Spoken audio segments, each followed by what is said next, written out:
OMAD seems pretty straightforward and self-explanatory. You've decided to eat just one meal a day to lose weight and improve your health. But now you're wondering, how can I optimize this to get the best possible results? I'm going to run you through these 5 tips pretty quickly, but make sure you take note of each one because most of these are counterintuitive. 60% of the time, it works every time. That doesn't make sense. But then again, you're not averse to counterintuitive because you're already using intermittent fasting to reclaim control over your health.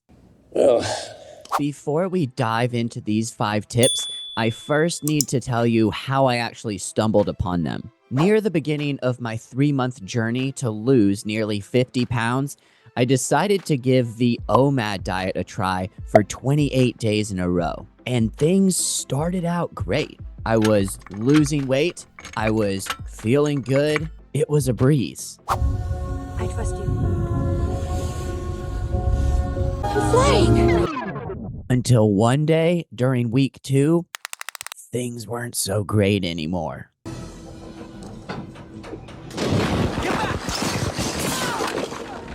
I was thinking about food all the time. I dreamt about donuts and cakes every single night, and I thought about giving up every other minute. But then I figured these things out, and I've been using OMAD easily for years. So here are my top 5 tips for making OMAD work easier, faster, and as my brother-in-law would say, much more better. Some people might tell you that you can eat whatever you want on OMAD and you'll still lose weight. But while this may work for some people, it doesn't work for everyone. And just because it's marketed to you that way doesn't make it true. Because the truth is that food quality does still matter. If you don't believe me, test it out. Eat donuts and cakes for your one meal and let me know how the next day goes for you. To make your OMAD diet work better, I recommend prioritizing protein first, then fats, and lastly, carbohydrates. Most people don't eat enough protein as it is. So imagine the struggle if you're now only eating one meal instead of 3. Plus, proteins and fats keep you feeling fuller for longer.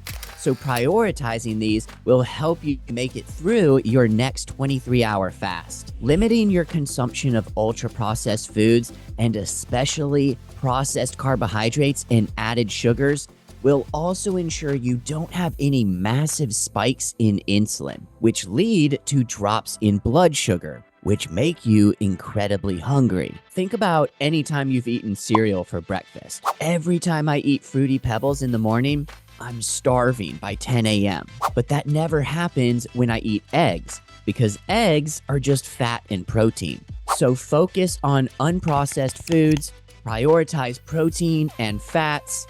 But what about how much? One of the benefits of OMAD is that it often creates a calorie deficit without having to measure or track everything that you're eating. If you're only eating lunch, you're likely going to eat less total calories than if you ate 3 to 6 meals. And especially if you're limiting processed foods and sticking with nutrient-dense foods, the calories won't even come close. But something I did with my 28-day OMAD experience was I tried to make it work better by also cutting back my portion sizes during that one meal. If less calories equals more weight loss, why not try to make it go faster, right?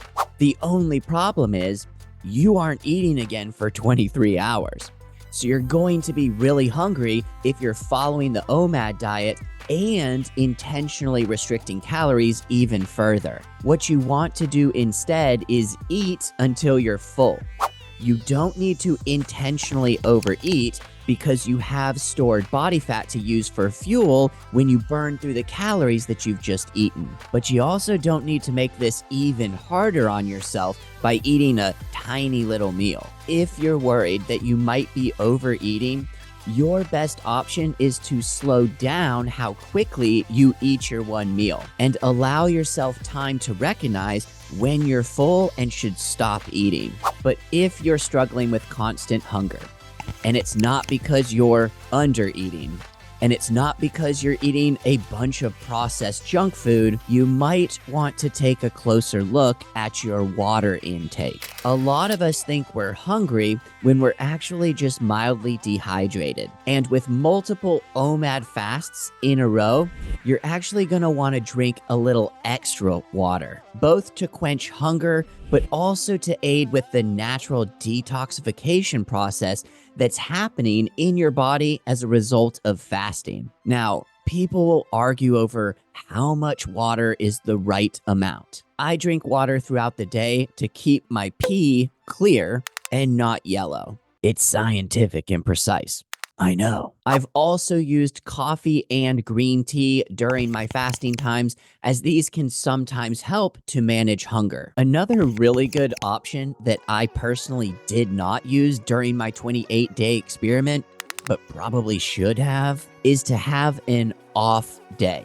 This could be a day where you eat 2 or 3 meals instead of just 1. And that break may be just what your body needs to reinvigorate you and motivate you to get back into OMAD tomorrow. It really comes down to allowing yourself a bit of flexibility and grace, understanding that changing your life is a long game, not a sprint. You can be flexible with what you eat. You can be flexible with your fasting windows, but also don't let that flexibility become so flexible that you're no longer following anything.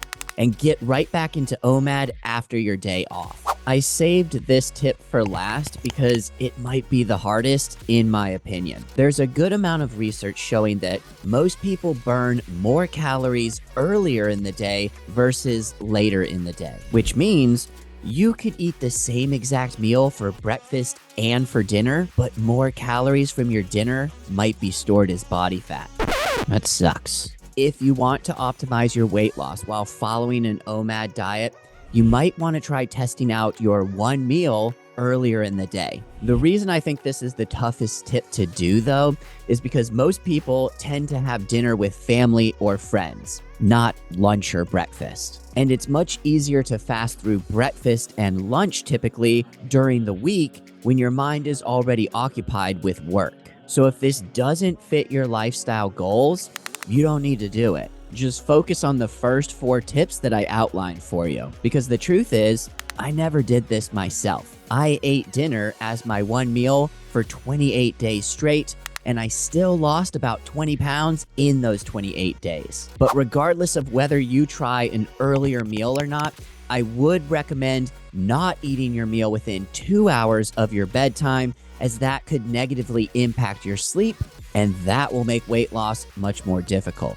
Let me know in the comments if you've been using OMAD already, and what have your results been like so far? Are there any of these 5 tips you think might be your best next step? And if you're interested in learning more about how I was able to lose my weight so quickly, be sure to grab a copy of my free guide that's linked in the description below, and you can learn even more about the exact steps I took by watching this video next.